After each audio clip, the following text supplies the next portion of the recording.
Help me reach my goal of 1,000 subscribers by hitting the subscribe button. Thank you so much. My boyfriend told me to stop talking, and it turned out to be the biggest mistake he ever made. For months, Jake had been tossing out snide remarks about my chattiness, saying I could talk the ears off a statue or asking if my mouth ever took a break. I brushed it off, convincing myself it was just his sense of humor. But then, at his buddy's house party, while I was sharing the news of my recent promotion with a friend, he snapped. "For God's sake, can you just shut up already?" he shouted, loud enough for the entire room to hear. "Nobody cares about your dull job, and you're coming off like a desperate attention seeker." The room froze. My cheeks burned with embarrassment as every eye turned to us. Jake just chuckled, saying this was his daily struggle. I clamped my mouth shut for the rest of the night, and on the drive home, he seemed thrilled, blasting the radio and raving about how nice it was to have some peace without my constant chatter. The next morning at breakfast, I stayed silent, and he leaned over, kissed my forehead, and said we should do this more often. I didn't utter a word all Sunday, and Jake was eating it up. But come Monday, he overslept and missed a critical work presentation because I didn't remind him to set his alarm, something I'd always done. He woke up in a panic, 2 hours late, scrambling to find his laptop and a decent tie, yelling about why I hadn't woken him. I just stared at him, expressionless, as he rushed around like a madman. His boss called, told him not to bother coming in, and Jake spent the evening fuming, blaming me for nearly getting him fired. I sat there, still silent, which only made him angrier. "This is on you," he kept shouting. Then he forgot his mom's big 60th birthday dinner, something I always kept track of for him. His phone blew up with voicemails from her, each one more frantic than the last, but I didn't say a thing. By the time he noticed, she was convinced he'd written her off. He called me crazy for taking it this far, but his outburst just hardened my resolve to keep quiet. His mom called his sister, sobbing, and soon the whole family was caught up in the drama. Things spiraled fast. On Tuesday, one of Jake's coworkers dropped by our place while he was out. I stood there, mute, as she asked if I was okay, her voice growing more concerned by the second. She even asked if I needed to blink twice to signal for help. I just stared until she left, looking spooked. Back at their office, she told everyone she suspected Jake was hurting me. Suddenly, he was getting pulled into HR meetings about domestic violence resources and mandatory counseling. His boss even asked if they needed to send someone to check on me. Jake tried explaining it was just me giving him the silent treatment, but that only made him sound worse. By the time Friday's company gala rolled around, it was a spectacle. I stayed silent as executives tried chatting with me, and Jake's attempts to pass it off as shyness fell flat, especially since I'd been outgoing at last year's event.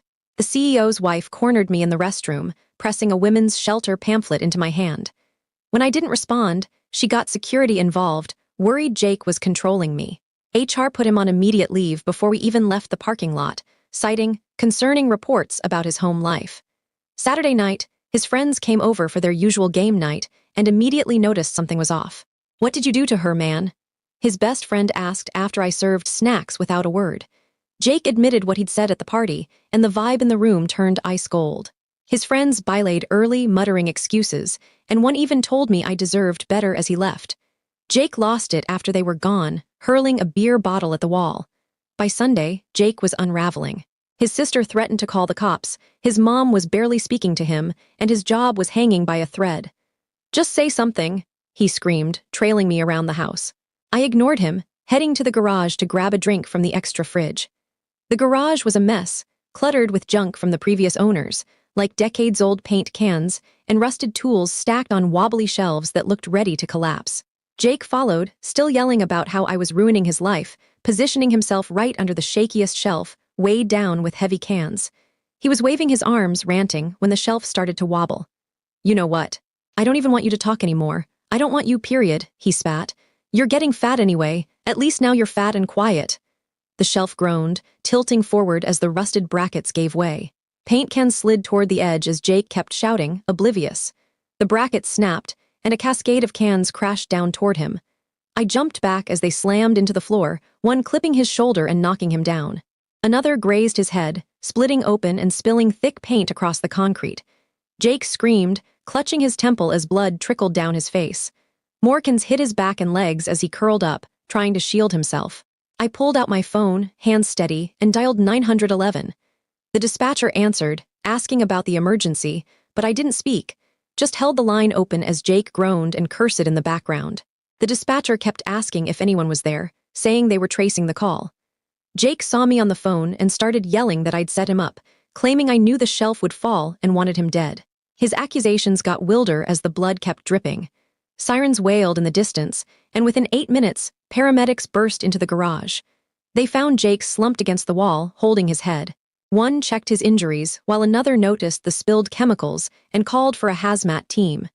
Jake kept ranting about me trying to kill him, but the paramedics focused on getting him stable. They loaded him onto a stretcher and whisked him to the hospital, with me following in my car. At the ER, they took him straight back for treatment. I sat in the waiting room, filling out his insurance forms like it was just another day.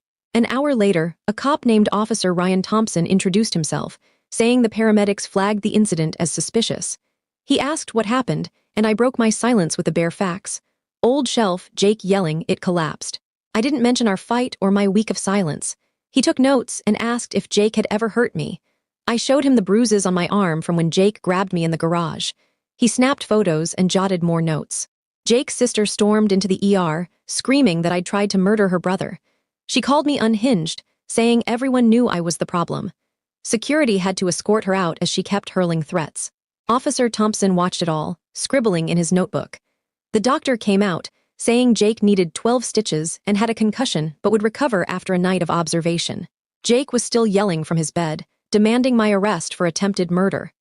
Thompson returned from taking Jake's statement and said there was no evidence I'd done anything intentional. The shelf was a hazard, poorly installed years ago, an accident waiting to happen. Jake kept shouting that I was getting away with it as I left the hospital without visiting him. In the parking lot, my hands started shaking for the first time that night. I couldn't go back to our apartment, not with Jake getting out the next day. It didn't feel safe. I texted my friend Sarah Miller, asking if I could crash at her place. She called immediately, saying she'd heard about Jake's outburst at the party through the grapevine. "Stay as long as you need," she said. I drove to our apartment, grabbed a bag, and packed essentials. Clothes, laptop, passport, and emergency cash I kept hidden in an old makeup case. I was out in 15 minutes, leaving our shared life behind. At Sarah's, she helped me carry my bag to her guest room, a small space with a twin bed and a creaky dresser, but it felt like a sanctuary. She sat me down, laid out ground rules. I could stay, but it was temporary, and she'd help me find my own place. I thanked her, barely sleeping that night as I replayed the week's chaos. The next morning, Officer Thompson called with follow-up questions about the bruises and Jake's behavior. He mentioned a domestic violence investigation might be possible if I wanted to pursue it. I said I'd think about it, feeling nauseous at the idea. Later, I found a notebook in Sarah's kitchen and started writing everything down. The party, the silence, Jake missing his presentation, his mom's birthday fiasco, the coworkers' concern, the gala disaster. Seeing it all laid out made Jake's escalating behavior starkly clear. That afternoon, Emily Carter from Jake's company HR called, asking for my side of the gala incident and Jake's recent behavior. I gave her the facts, keeping my emotions out of it, and mentioned his months of comments about my talking. She promised confidentiality and said she'd follow up if needed. Jake started texting me that day, wild swings between insults and apologies, calling me a psycho one minute and begging me to come home the next. I screenshot every message, saving them in a folder. The property manager, Tom Rivera, emailed me a report about the garage. The shelves, installed by tenants in the early 90s, were unpermitted and unsafe, absolving me of liability. I forwarded it to Officer Thompson for the case file. Jake's texts kept coming, angry, pleading, threatening. I saved them all, sending copies to Thompson. His mom left a tearful voicemail, begging me to talk to Jake, saying he was falling apart and she loved me like a daughter. I saved it, but didn't respond, knowing Jake would use her to manipulate me. Sarah asked me one morning if my silence was about revenge or self-protection. The question hit hard. I realized it started as anger, but had become about survival. I told her I just wanted to be safe and move on. She nodded, squeezing my hand. That day, Emily Carter scheduled a formal HR interview. At a coffee shop near Jake's office, I recounted the party, the coworkers' concern, and the gala chaos, sticking to facts. She noted everything, asking about Jake's earlier comments about my talking. She said they were taking it seriously and would investigate further. Officer Thompson called again, suggesting a protective order based on Jake's grab and threatening texts. He sent me forms and courthouse info. I printed them, hands trembling as I documented every incident. 2 days later, I went back to the apartment with a patrol car waiting outside while Jake was at work. I grabbed more clothes, my charger, and irreplaceable items, avoiding the photos of us on the walls. I was in and out fast, hauling garbage bags to my car. Sarah heard through a friend that Jake was on investigatory leave, barred from the office or contacting coworkers. Part of me felt relief, but I worried he'd lash out. His sister texted me, calling me names and blaming me for ruining their family. I screenshot her messages and sent them to Thompson, who said he might need to talk to her about harassment. A book club friend sent me screenshots of a group chat where Jake had been mocking me for months, calling me annoying, joking about silencing me. Others egged him on. It wasn't a one-off outburst. He'd been planning to put me in my place. I saved every message, my stomach churning. Sarah and I looked at apartments, secure buildings with short leases. I found a small studio above a bakery smelling of fresh bread, with a landlord who seemed to understand fresh starts. I applied using Sarah's address. Jake's mom texted, hoping we'd reconcile, still clueless about his actions. I saved it but didn't reply. I sent Jake one text, stating all contact must go through lawyers. He responded with a barrage of insults, apologies, and threats, all screenshot and sent to Thompson.